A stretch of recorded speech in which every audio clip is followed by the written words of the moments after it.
What is a lie? What is the truth? What is the difference? One could not begin to count all of the words, ink, and paper spent addressing those three questions, even though the answers are implicated in almost every thought, and every word, and every act that everyone perceives, utters, and engages upon every day of our adult lives. Truth is identity between intellect and reality. A lie is a knowing and intentional violation of the truth.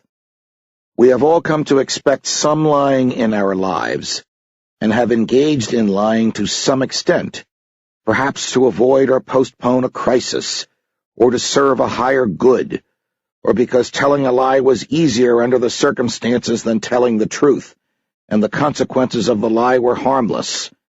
This is all normal human behavior, and it can range from being critical to existence to being innocuous.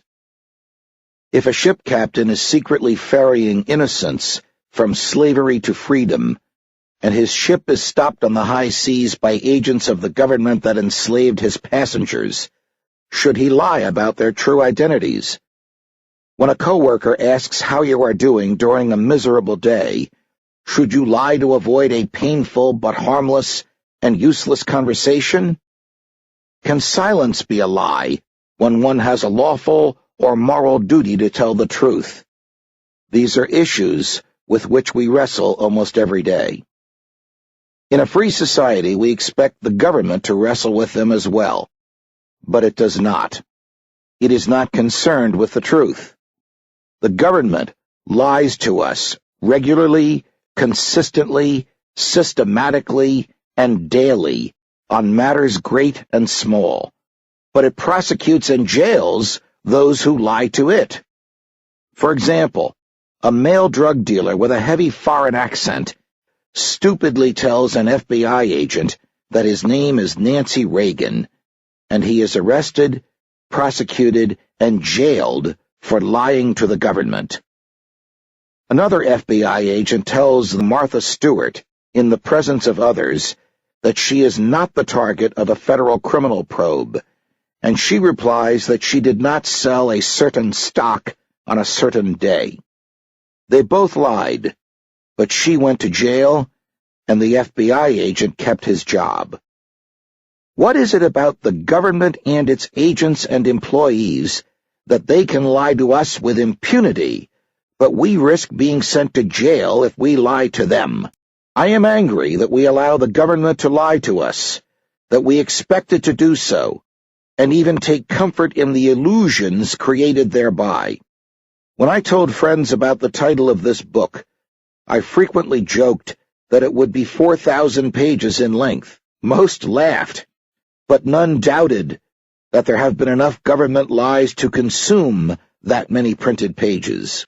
When you recall that the Declaration of Independence and the Constitution of the United States mandate a free and open society, one in which the government works for us, it is morally reprehensible for any government to lie to anyone over whom it has lawful authority.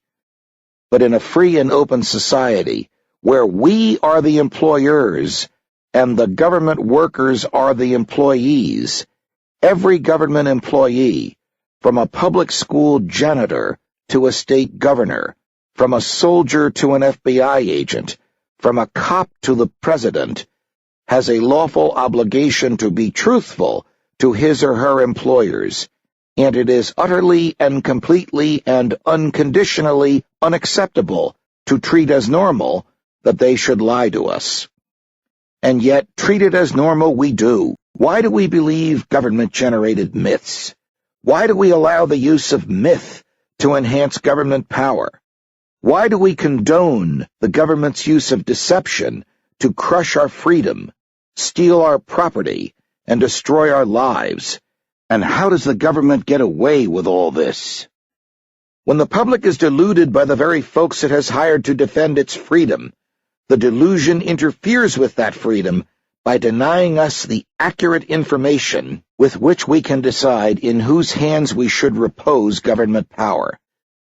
Government lies are a direct assault on freedom because, if believed, if accepted as truth, the lies dupe individuals into making choices they would not make were the truth known. Government lies seduce us into surrendering freedom and accepting unlawful behavior and irretrievable loss as somehow warranted, and they establish a precedent for similar thefts of freedom and personal loss in the future.